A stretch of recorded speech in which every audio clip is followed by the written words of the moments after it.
नमस्कार दोस्तों।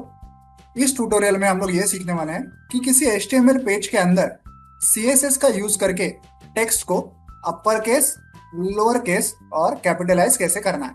तो चलिए सबसे पहले आउटपुट को समझते हैं। यहाँ पे एक टेक्स्ट हमने लिखा हुआ है जिसमें सारे के सारे लेटर्स अपर केस में। ओके। सिमिलरली यहाँ पे एक टेक्स्ट लिखा हुआ है जिसमें सारे के सारे लेटर्स लोअर केस में, लोअर एबीसीडी में। यहाँ पे सारे बड़े एबीसीडी में थे, यहाँ पे छोटे एबीसीडी में। सिमिलरली यहाँ पे एक टेक्स्ट लिखा हुआ है जिसमें हर एक वर्ड का जो पहला लेटर है वो कैपिटल है, बाकी सारे वर्ड स्मॉल है। ओके, सिर्फ पहला वर्ड कैपिटल है, इसे कहते हैं कैपिटलाइज कर। तो ये सारी चीजें कैसे करनी है CSS का यूज करके, ये आज हम लोग सीखने वाले हैं। चलिए कोड देखते हैं। यहाँ पे एक HTML फाइल है, HTML टैग है। HTML टैग के अंदर एक बॉडी टैग है। बॉडी टैग के अंदर हमने 3 पैराग्राफ टैग्स का यूज किया है जिसमें वो सारे टेक्स्ट लिखे हुए हैं। This text is in upper case, this text is in lower case, this text is capitalize, ऐसे टेक्स्ट लिखे हुए हैं।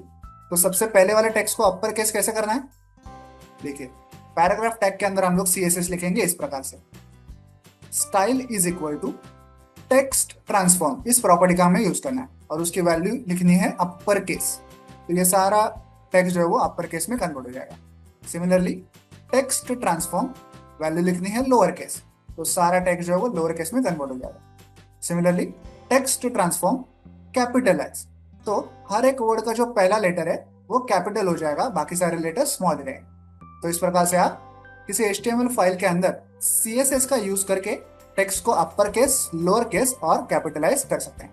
आई होप आप ये पूरा ट्यूटोरियल समझ गए होंगे। वीडियो में दिखाए गए इस कोड को डाउनलोड करने के लिंक मैंने वीडियो के नीचे डिस्क्रिप्शन बॉक्स में दे दिया, आप चाहें तो वहां से कोड डाउनलोड कर सकते हैं। वीडियो को एंड तक देखने के लिए धन्यवाद। Thank you.